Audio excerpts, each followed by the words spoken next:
Ba da da da da da da da da da. Oh, hey guys! Welcome to 2 Cents on Nonsense in the Poindexter Lounge.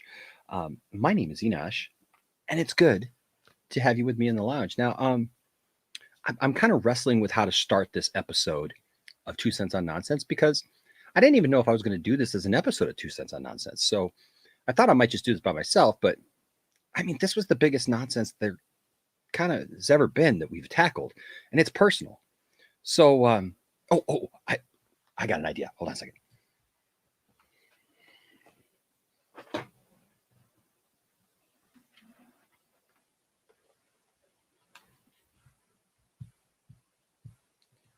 Citizens of the world. Well, you know, because Jeremy's you can see my face through it. I love that. Jeremy's got the same helmet, so I thought I might make fun of that, kind of poke fun at that a little bit. What? No, okay. Hold on a second.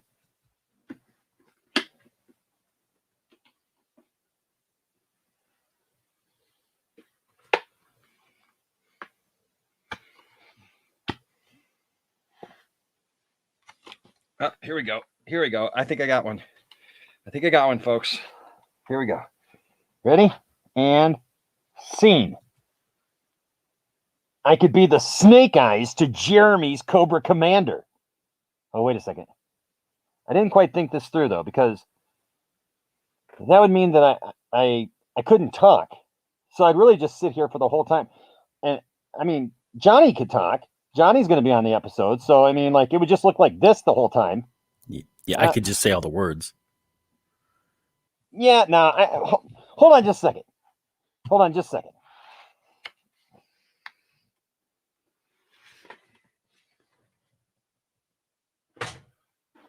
Ooh. I got it. Ready?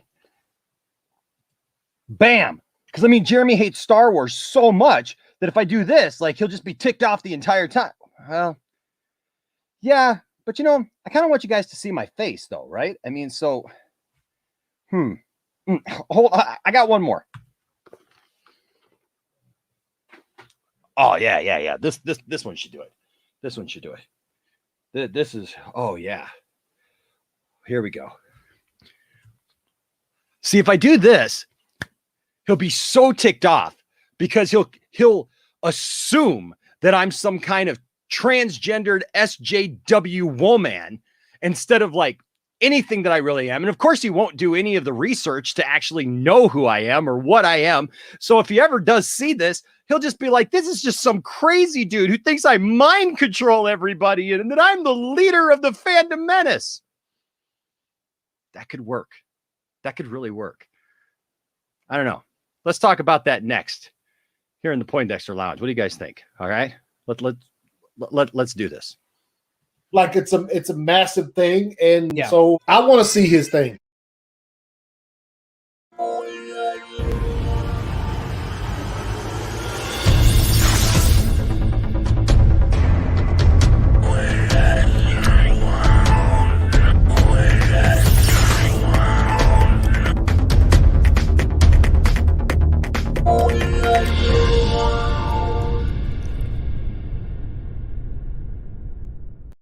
Why don't you set aside an hour or two?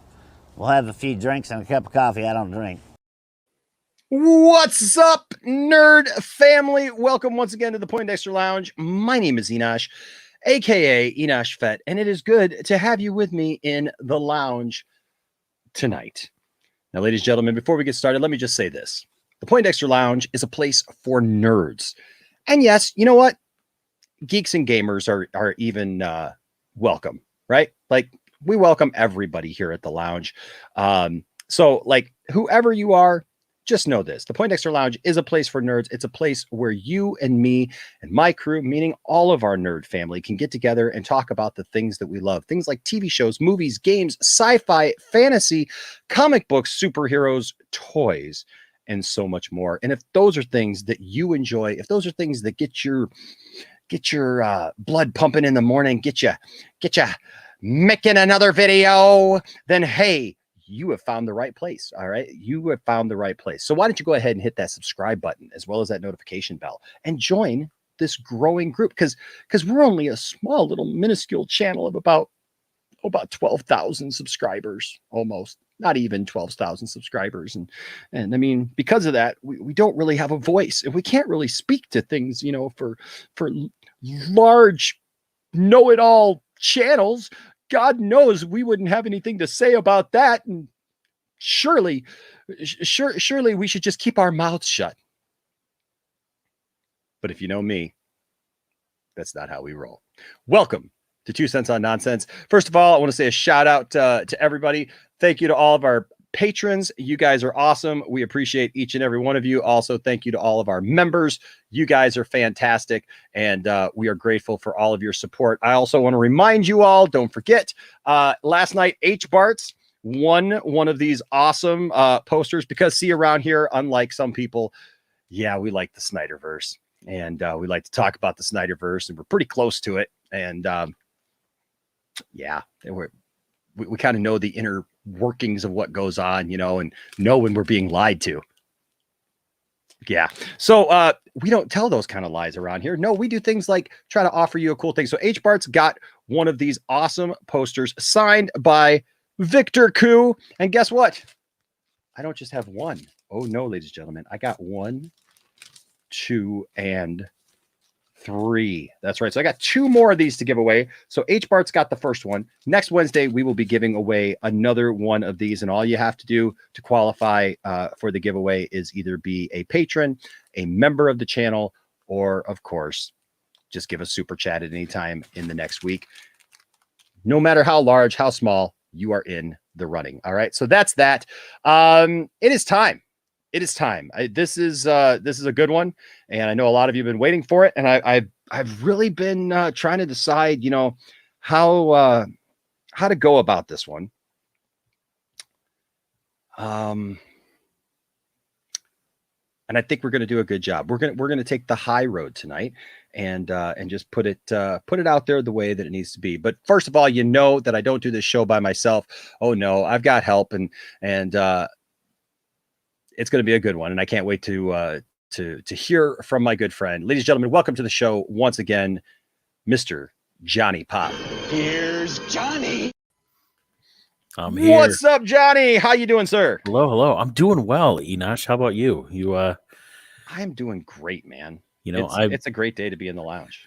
It is a great day to be here, and hello to everybody in the chat. Thank you, Cylon. It's awesome to be here. And this is going to be interesting. Froze up. Oh no. What? Johnny, they got to Johnny. Did they get to Johnny, or did they get to me? I think you were frozen. What the heck happened? I don't know. Hold on. I'm good. They got to me. Is it you? I thought it was you. I think it was you, dude. I thought it was you for a second. Turns out it was me. It's not you. It's me. It's not you, man. It's me. Really. Aaron's like, Enosh froze. It's like, okay, good. It was you.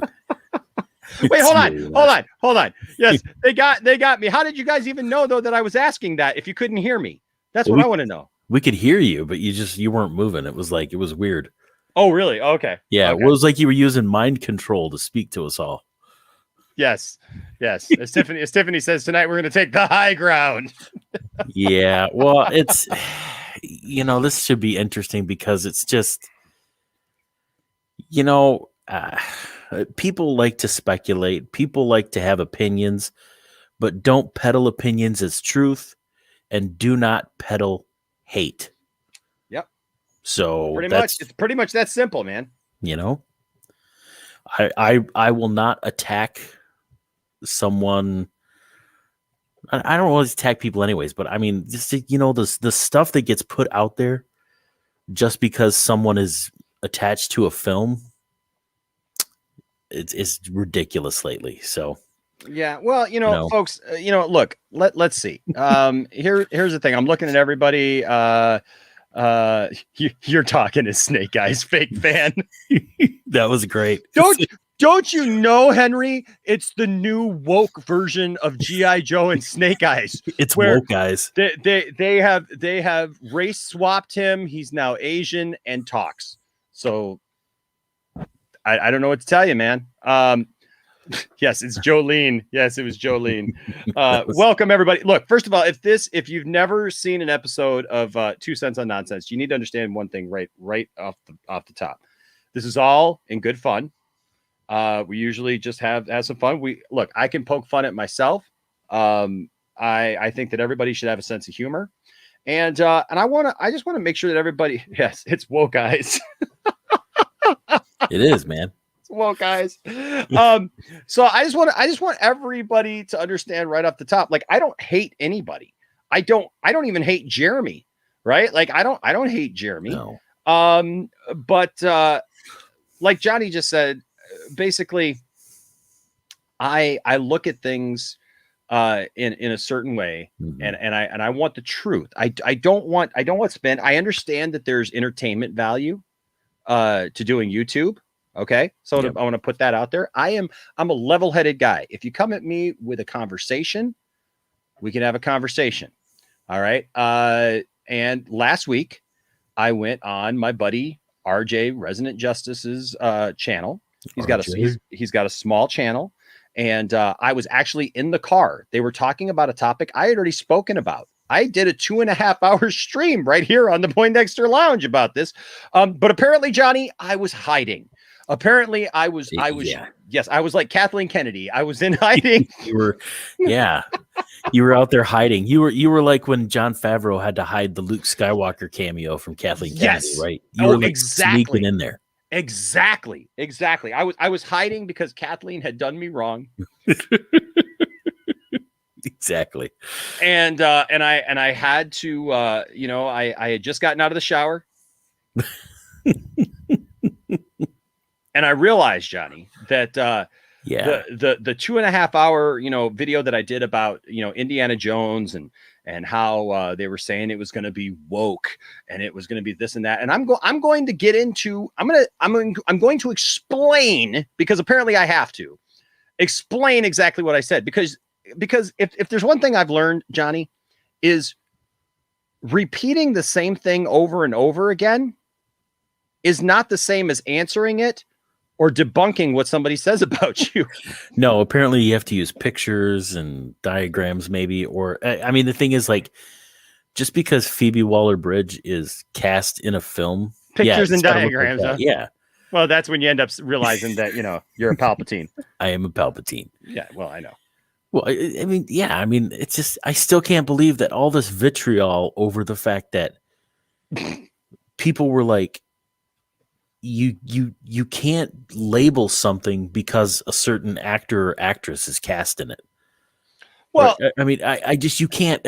And now people like Doomcock are running away with it. Like, supposedly Lucasfilm and George Lucas and Spielberg are angry that Phoebe Waller-Bridge is in the movie. Sure, they are. It's going to be, it might be what pushes Kennedy out the door. And you mean all the so what you're saying is, Johnny, is all the leftist liberal people who've been running this thing since the beginning, they're all mad that a leftist liberal is in the movie. Exactly. And that could be the thing that pushes the leftist liberal out of the movie, because she was too leftist and too liberal.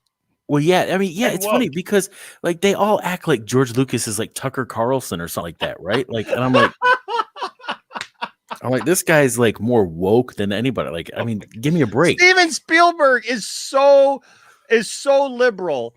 Harrison Ford is so liberal. How liberal is funny. he? I always think it's funny when they're like, we're going to save Luke Skywalker. But every time Mark Hamill comes out and says something that's like so woke, it's not even funny. Like, they're just like, oh, well, we don't have anything personally wrong with Mark Hamill. We like Mark Hamill. We don't like his politics, but they don't come out and they don't bash him. And they're not like, he's a piece of trash and he's ruining Star Wars and he's going to take it all down. And so, anyways, so yes, there's the very controversial statement that I made, Johnny, that Jeremy was performing mind control. We're going to get into that tonight. I mean, it was all taken out of context, though. I mean, right? I mean, but this is great. I mean, but you know what? That's But you can see, this way, if you guys haven't seen this, when he talks about Enosh, when he talks about the Poindexter Lounge, you can tell that somebody, it really rubs his rhubarb the wrong way. Like, Jeremy gets a little upset, and for some reason, it just it's really funny. It's a lot of nonsense. And I mean, it is very funny to me. Like I said, Jeremy, if anybody sends this to you, or you know what, I forgot to hold on a second. I forgot where to go. I forgot to plug my laptop in. We wouldn't want the whole stream going down now. But look, Jeremy's under your desk. He unplugged it. I know. This guy, he's so unprofessional. This guy, he's just from a little channel. Just a little channel. But so here's the thing, Jeremy, if you ever see this, listen to me. I don't hate you. Here's the funny thing. We have a lot more in common than you probably even think. But this is something I noticed. A lot of the people that come at you and talk to you, they're very emotionally charged. They're very angry at you because they don't like your politics, or they don't like this or that. Anybody who knows me knows that I'm a pretty level-headed guy. So I thought it was really funny that you came at me with this whole mind control thing. Like I was saying, it was like some kind of sci-fi kind of crazy, thing, and so here's the funny thing is this shows up, but with the way that we've had people in the last week, literally we've had Michael Jackson in here. We've had Pee Wee Herman. We've had a lot of different people. So, yeah. So you know what? If it is you, Jeremy, I will just tell you this, we can arrange it, and I would be more than happy to. Tonight, I've got a broadcast and I've got something prepared, and I'm going to talk about what we did. And if that is you, great. You know what? We can talk definitely at some time and hash that out. Like I said, I'm not angry at anybody. No, it just is what it is at this point. And I just feel that there should always be, it's me. There's just always a responsibility that I think that we should always have to the people who watch us, to the people that do have issue with us. Look, when anybody ever says anything to me, I try to take it to heart. I try to analyze what they're saying and see if there's anything there that I could take away from it, Johnny, and make myself a better person. When we immediately mock people, that's not going to do any good. It doesn't do any good for anybody. And so there you go. All right. So we're going to go ahead and take a look at what was said, and I'm going to go over it, and I'm going to explain where I was with this. All right. So let's do this. I'm going to pull up this video here. Yes. The mind controller of fandom exposed. So who's controlling minds? Is this a Gorilla Grodd video, or what is Gorilla Grodd's my favorite psychic. Well, hey,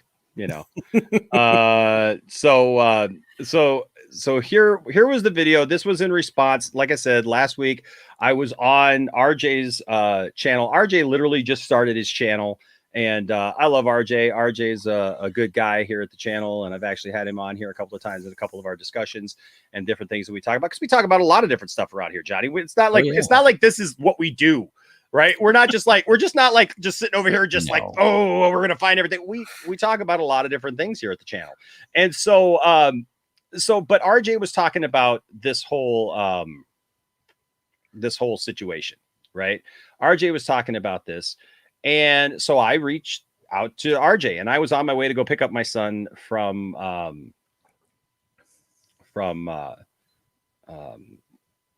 golf, because my son made varsity. And so that was something awesome. That was something pretty exciting. And so no, here's the thing. Whoever this is, if it is you, that's awesome. And I'm very thankful that you actually stopped by, and I'm thankful if it is you that you reached out. Like I said, I think as well as I do, if you're doing a show, if you're doing a live stream or doing something, I'm not going to derail everything just to like jump into something to get emotionally charged about something possibly, or to be, caught off guard kind of thing. Like I said, I'd be more than happy to talk to you and set something up, and we could set that up and do it. And I don't care where it is, how it is, whatever. Because Johnny, I'm not worried about, clicks and views and whose channel, what channel. It doesn't even have to be broadcast for all I care. No, I mean, because this is actually what I care about. So I care about these things. I care about people, and I love Star Wars, just period. And this part is like goes beyond that, but it also has to do with that. And just like the sentiment of things that have been done and said over the last 4 or 5 years or so, that it's like, I really just feel like we just need to move on. Right. Like, I feel like we're like trapped in this little time bubble where it's like, we can't seem to move on from the thing that we didn't like. And we can't have it both ways where it's like, well, we really like this. We really like The Mandalorian. We really like this, but we still hate the thing from 5 years ago. Well, that thing from 5 years ago is always going to be there. So if you hate it, you're always going to hate it, Johnny. You're always going to hate that thing from 5 years ago. You're always going to hate it. I mean, unless you blow it up and like destroy every copy and come to everybody's house and take all of their copies, you're never going to rid yourself of it. So the important thing to take away from that is to move on.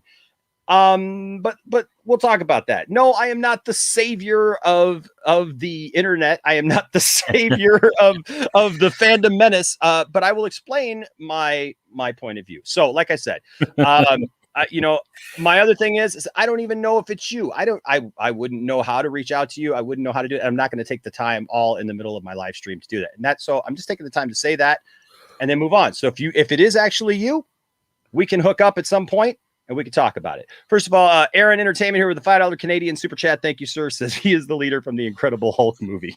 Well, I could. I mean, there you go. There you go. If there's mind control going on, there's something. There you go. The leader. The leader. No, okay. That's just right. They set that up at the end of the Edward Norton one, though, didn't they? What's that? Set that up a little bit. Leader from the Incredible Hulk. So I think they did set that up at one point, but it never went anywhere. Well, and here's the other thing. I wouldn't even know where to send a link to right now.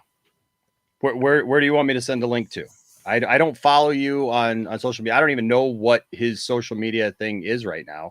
And honestly, I'm very suspect of it because there's been both a D-Day Cobra and a Geeks and Gamers link. So I don't know who this is. And so I'm not going to derail the whole thing. You can't trust everything you read on the internet, Enosh. Really? Well, I'm just saying. I mean, maybe, but probably not. Well, I'll tell you what. Let's go through this and then maybe I'll consider it. All right. So, but I want to actually talk about what was said, because just in all fairness, this is what was said. I said something about Jeremy, and Jeremy did say something about me that I know of, right? And so that's what we're going to discuss real quick. We'll see how nonsensical it all is. We'll see how it goes. All right, so here we go. This is what was said. Someone get rid of the fucking spammer. I'm tired of seeing that. I think they got rid of it. Somebody's spamming. Like, dude, stop spamming. Okay, I agree with that. I agree with that. I definitely agree with that. That's all we ask. Okay, so let's talk about some facts really quick. Okay, now let me make sure I'm caught up here. Okay, we're caught up there. Okay, so let's talk about some facts, because these people just continue to lie over and over and over about me. Okay, they lie. They just spread misinformation when there are clear facts that support the exact opposite of what they were saying. So now I have a problem screen sharing from StreamYards normally, but I did upload the video files. Okay, so someone sent me this link of this person. Their YouTube channel name is Poindexter Lounge. Okay, they clearly don't like me, and that's fine. You don't have to like me. You don't have to like anything I say. You don't have to agree with anything I say, and that's perfectly fine. But when you just spread lies and misinformation, I agree. Yeah, and here's the thing. It's not. I don't not like you. as Batman would say. Yeah, I don't not. I Well, don't so not like you. Like, so honestly, I used to watch Jeremy all the time. I used to watch Geeks and Gamers. It was actually a channel that I enjoyed because he seemed to enjoy a lot of the same things that I enjoyed. He back in the day before things got a lot of where I feel like it got to a point where it was kind of over the top stuff, you know, and just kind of a lot to I don't know. It seems like it's more for entertainment value now than it really is about actually talking about stuff. There were points of view actually that him and I probably agreed on. But I just feel like it's gotten to a point where it's like I don't know what to believe anymore when I watch one of these videos, like of like what they really feel about something, what they really think about something, you know. Who knows? I mean, that's the thing. I mean, and this specifically though, this wasn't like you didn't go, and we'll see on there, but like you didn't go out there saying, "Hey, RJ, let's attack this channel." Nope. It was in response to, you know, someone had gone off on a rant about the fact that just because Phoebe Waller-Bridge was cast in a movie, it's immediately woke and it's this and it's that. Yep. And there's no information to support that whatsoever. No. So, but knowing the influence that certain people have, it gets picked up and it gets spun and people run with it. And it's ridiculous. It's gaslighting. It's just it's a grift. There's no proof to that. All right, so let's move on here. That's where I get pissed off at. So let's listen. I'm gonna try to do this video file sharing real quick. Okay, so the right thing here to remember is stay the course. Okay, so this is on us. This person has a 10 or 12,000 subs or something like that. Okay, big Snyder Cut channel or whatever. They went on this small little channel here, okay, where they're mad about my Indiana Jones video. They sit there and they claimed that I'm the leader of the fandom menace and that we're an organization and that people in the fandom menace need to be saved. Now, I have facts that goes completely against what this person is saying, and we're going to talk about those facts. Like Brian said, look, I do not begrudge anybody who is trying to reach out, who is trying to befriend somebody, who is trying to reach across the aisle and be fair. The problem is, and I said this on my stream earlier, we are not dealing with individuals. There are individuals within the fandom menace who need to be saved. Save the individuals in the fandom menace, ladies and gentlemen. Save them. Save them. Save them. Lord, if you're listening, Lord, I know you're busy. I know you're busy, Lord. So I guess one question is like, does he actually know that I'm a minister, or is he just being funny at this point? And it's just kind of ironic. He's just being ironic, I think. But like, I mean, it's he's just playing off the whole save thing. But like, I mean, again, taking it out of context is kind of painting you in a bad light, though, right? Like you're just going off on some weird tangent or saying save the clock tower, save the fandom menace. Well, it's and not... can we just be honest? We can look at a few pictures here in just a few minutes. But there's been many times where they've talked about how they want to save pop culture. They want to save this. They want to save that. I'm not saying I want to save everyone that I'm going to call down from the heavens and save people. That is so out of context. That is so like the other side of that I don't know. What's up, H-Barts? H-Barts with a $10 super chat says, "Hey, Enosh, I won't be a regular commenter anymore as my work banned phones from the stations. So this is my last work super chat. So I'll only be able to interact with you guys on the weekends." Well, we love you anyways, H-Barts. So, I mean, we appreciate you, but I'm bummed that we won't be able to interact, though, that you won't be able to comment. Like, that's a bummer. But we love you, man. Well, thank you, man. Thank you. I appreciate that. Yeah, I love H parts too. So look, I was not deeming myself the savior of the fandom menace. That was not the point. So we'll go along for context. I know you got a lot going on, Lord. He does. But could you please save the individuals in the fandom menace because their opinions are so bad? Is that what you said? No, you didn't. But then again, you're right, though. I mean, Doomcock is, his whole new shtick now is saving pop culture, right? Yep. So, and in fairness, Jeremy is not Doomcock. At least no. But I mean, no. that was a joke. That was a joke. Yes, they've been together. But the thing is like, look, I get it. This is Jeremy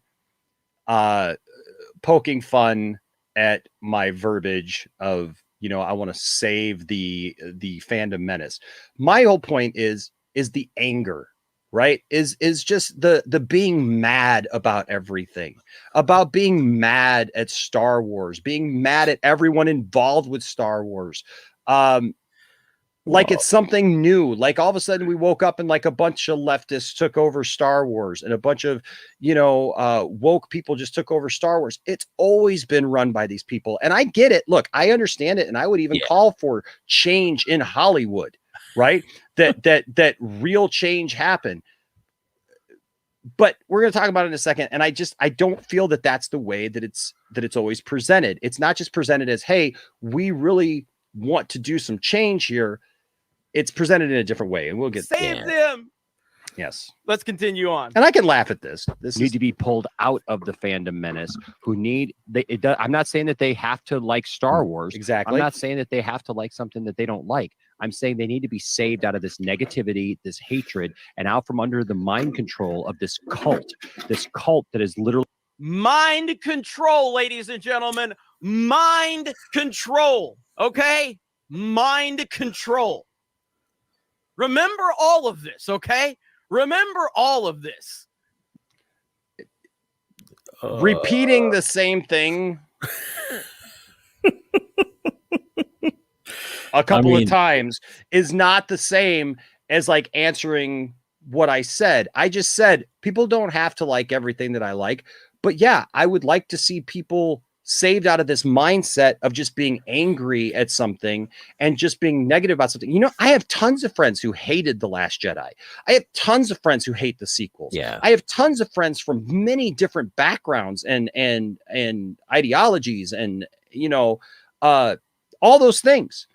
But I don't want anybody. It's not just the fandom menace. When I see people who are just angry for no other reason. And I see people and we're going to relate it to people like Doomcock and others in the fandom menace, because those are the leaders of the fandom menace, which I'll explain my comment about Jeremy here in a second. But there are leaders.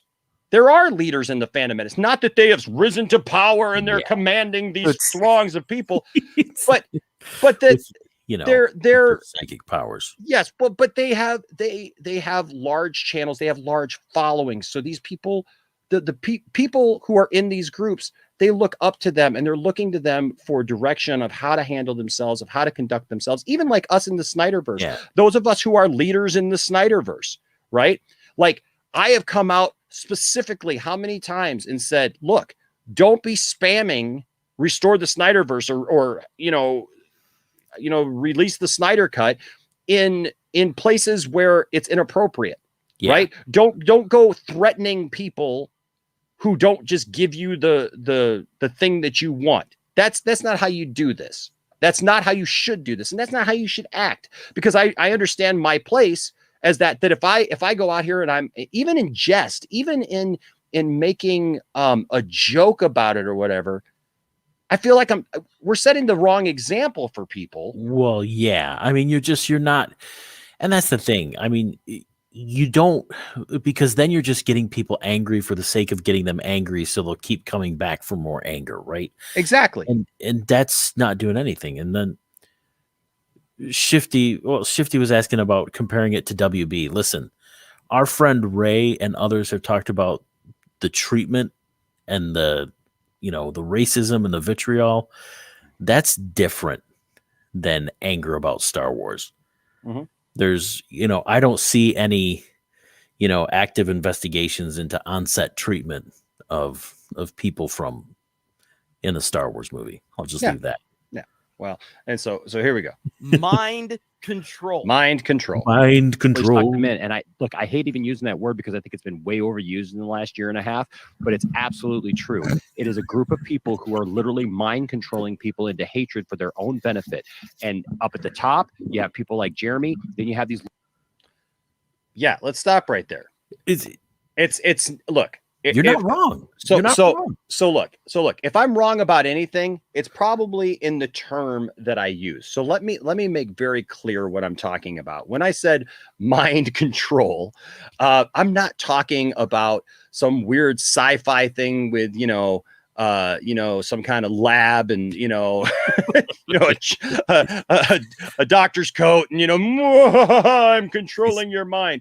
No, look, it's a psychological thing, really, where literally we're putting things out there for people to take in, and we're putting out there these ideas about people and about things, about Star Wars, about Kathleen Kennedy. And I'm going to explain that a little bit more. But look, if I said anything wrong, it was I used the wrong term, because mind control, it opens itself up for some mockery, and I can take that. Okay. And again, you were driving at the time. I was literally on my phone, but it's more of a manipulation, right? It's more of a manipulation of things, because they want people to agree with them. We all want people to agree with us, right? But I feel like it's not presenting facts. It's presenting an idea. It's presenting this idea over and over and over again. Just like I had some people reach out to me and they're like, we're not mind controlled by Jeremy, and you're not the savior of the fandom menace. And I'm like, okay, just because it was said over and over and over again in a way that convinced you that that's what I was saying, doesn't make that what I was saying. And I'm not a fan of the sequel trilogy, but I don't think that it's some leftist manipulation by Kathleen Kennedy. Well, and Kathleen Kennedy has been turned from just being the president of Lucasfilm to now being this cartoon character, and we're gonna talk about that in just a minute. But trying to hang on, damn it, I missed it. Like Ryan Kinnell and others. You have people like Jeremy in the last year and a half, but it's absolutely true. It is a group of people who are literally mind controlling people into hatred for their own benefit. And up at the top, you have people like Jeremy. Then you have, I am the leader. I control all. I have the mind control of the fandom menace, ladies and gentlemen. Mind control. I control their minds. What I wish would have happened, and maybe will happen tonight if he's still around and we have this conversation in person. But I wanted to take a look at this because I wanted to answer this, and that is, like, I wish that he would have listened to what I said and not just made a joke of it and then like skipped over the fact that I didn't say that he was the leader of the fandom menace. I said you have people at the top like Jeremy.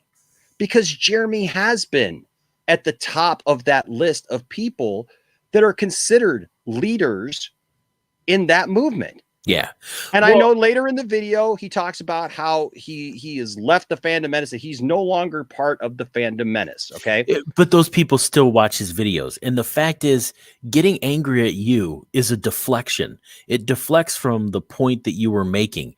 The fact that what kind of garbage was he putting out there about Phoebe Waller-Bridge being cast in this movie? That's what he's deflecting from. That and look, I've said, I don't give a crap about Phoebe. Like, I am not a fan of Phoebe's. So for me to be upset, I'm not upset because of their treatment of Phoebe. I'm not upset because they went after a liberal or SJW or anything. This is what I made a 2-hour video on this channel, not RJ's channel, my channel. I was not hiding behind RJ because he says here in just a minute that I made this video because, you know, I was trying to go on a small channel that, you know, so he wouldn't see it or somebody wouldn't see it. Like, no, that anybody who knows me knows that's not me. We've done plenty of videos here on this channel that somebody could find it. Apparently he found us tonight because I DM'd him and that was him. Okay. So the thing is that nobody's hiding. Nobody's trying to hide behind anything. I made the video. What I was upset is that, look, a woman, yes, she may be a leftist. She may be a liberal. She may be an SJW. She may be all these things, but she's just one person cast in the Indiana Jones movie. All of a sudden to say that the Indiana Jones movie is going to be trash, garbage, and controlled by identity politics and all these things, and overlooking the fact that the entire rest of the cast that we know of so far all falls in the same category and political belief system. And then you have like Mads Mikkelsen, who's announced, and like no videos saying that Mads Mikkelsen is going to destroy it. But like, why go look, as the husband of a woman who is a strong woman, who is a minister, who, you know, herself and those things, like, I am not I'm not on the negative end of what they call an SJW or you know. You're a woke warrior, Enosh. No, I'm not.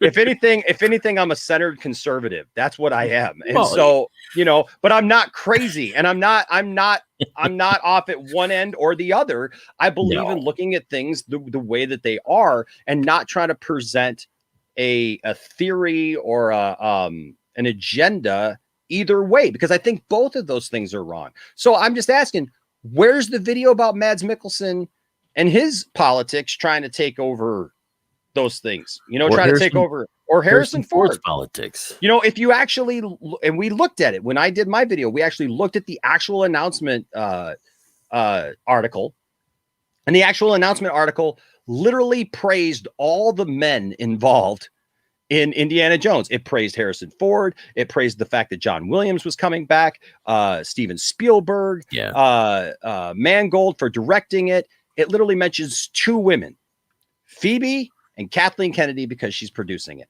And it was like, and it was small at that. So what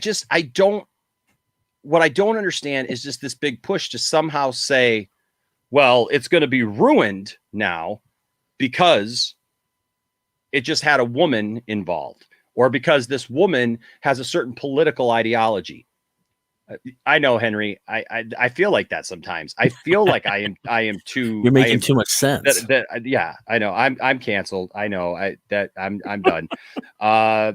Frank, thank you so much for the super sticker. Thank you for the $3.99 super sticker. Appreciate it. You know, and the thing is like, if we say things just to be mocking, how can we expect it? How can we be mad then when somebody gets upset about that? Because you're trying to stir that up.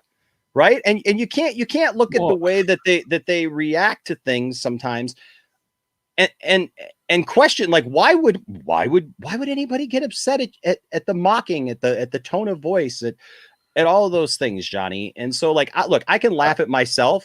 So I'm not butthurt about this. That's why I didn't like jump to make a video right away, you know, and do this. Well, no. And it's like, but there's just, yeah, I mean, it's just when all you're looking for is for things to get upset about, then you're gonna find it. And this is what it was about. Yeah, it was about getting ticked off. Well, we got a little bit more here, and then okay. Thank you, ladies and gentlemen. I control all. At least I made the him smile. The fandom menace. At least I made him smile. Did half my job there. Can't stop me. I have so much power and influence. Nobody can get away from my mind control. No one. My mind right now. Yeah. Well, so far in this, it's so far away from like the point that I actually made, because I'm actually, when you hear me talk, I'm actually making I think a legitimate and peaceful point. But okay. Yeah, I mean, let's continue on. Yes. have these lieutenant soldiers like Ryan Kinnell and others. Lieutenant Soldier Ryan Kinnell, my lieutenant soldier. My lieutenant soldier Ryan Kinnell. What? And the thing is, they all know exactly what they're doing. And yes, we have to raise awareness for this stuff because people are waking up to it each and every day. And I said it just earlier today, we are not dealing. Can I say that I just love the fact that Max's dogs are like going off in the background there? Like, I know. I was like, listening to those. I was like, those don't sound like Enosh's dogs. Whose were they? No, I'm in the car. So, dealing with individuals, you are dealing with with an organization. That's the difference. People have hearts. Individuals have hearts that you can reach out to, that you can have a conversation with, that you can talk to, that you can befriend, that you can learn from, and you can grow together. Organizations do not. And these people are an organization. An organization. Again, he just repeats what I said.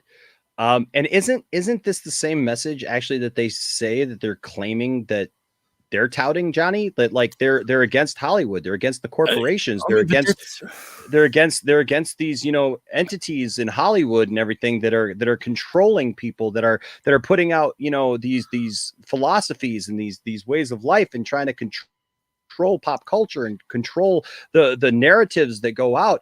And that's all I'm saying here. I'm not saying anything super crazy or over the top. I'm saying, look, people you can have a conversation with. Johnny, I can and if it ends up happening that Jeremy and I have a conversation, the reality is going to be like, I hope to be able to have a conversation with a person. The problem is that he even says Geeks and Gamers is like his empire. It's his thing that he's created, and good on him, man. He's created this thing. It's successful. The issue that I have though is like, if you took away, I mean, yes, there's the sports channel. That's great.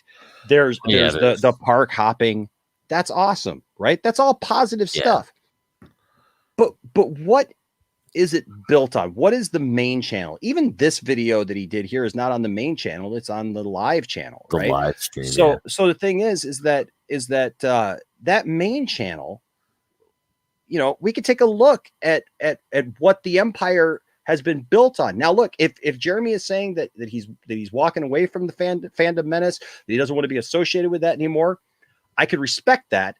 But then wouldn't you change the content to reflect that as well?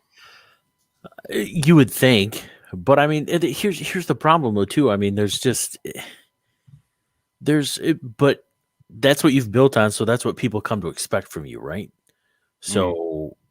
And that's things. The entity, the organization of it, speaks differently than what the individuals speak. Because like for every video that I see where Jeremy has actually said the same things we've said, like about Doomcock, like he hasn't like necessarily named Doomcock, I don't think, but like he has said certain things of like, well, I don't believe this is happening and I don't believe this is happening, right? It's the same thing that we've said. Like, that doesn't make any sense, right? No. But then other people, and this is what I was getting at with the soldier idea, right? Is like, yeah, there's Jeremy. He's at the top of his business. That's his business. He's got a team that works together that's underneath of him.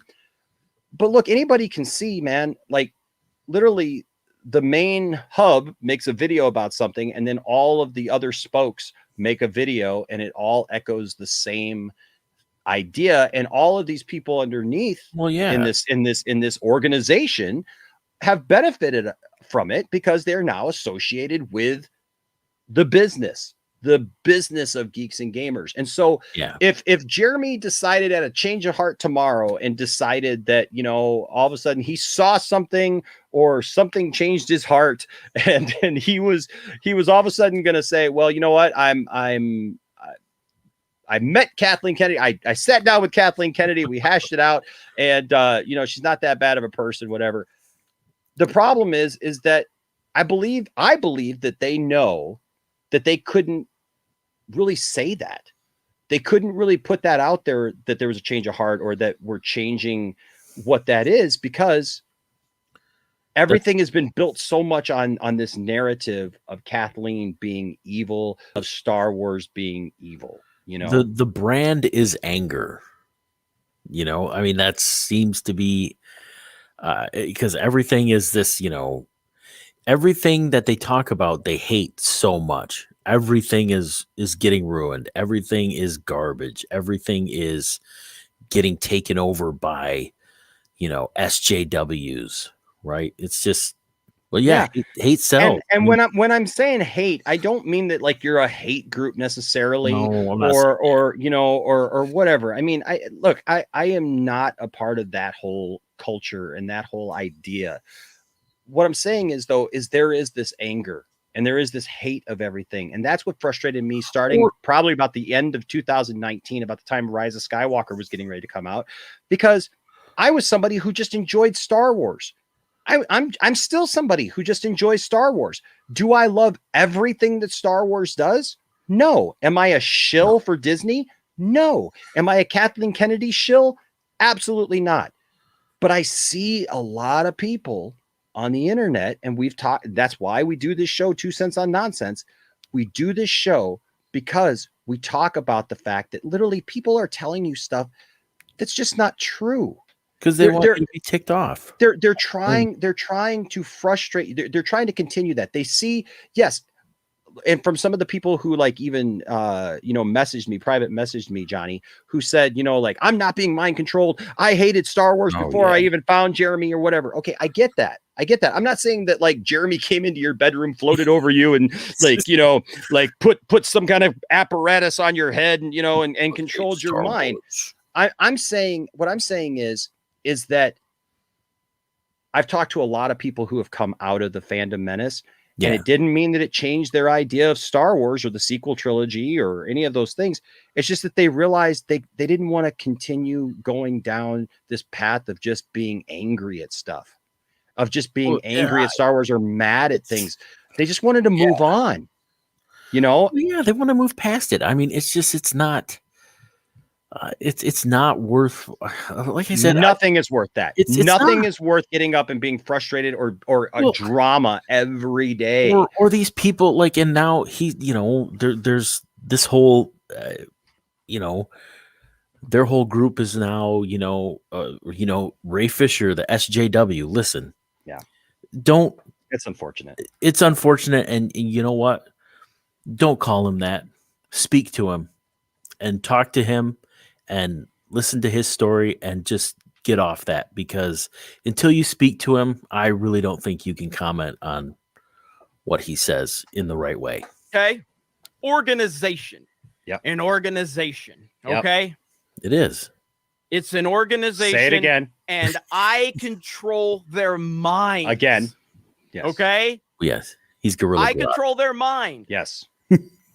Let's continue. They have one motive. They have one. He didn't answer it. He just repeated it again. One reason for being, and that is to convert others into their hatred. And they will lie. They will deceive. They will put a smile on their face and tell you they love the same things you love, as long as they can get you to come over to their way of thinking on other items and accept what they say. And that's how they do it. They get their foot in the door and then they slam it right on you.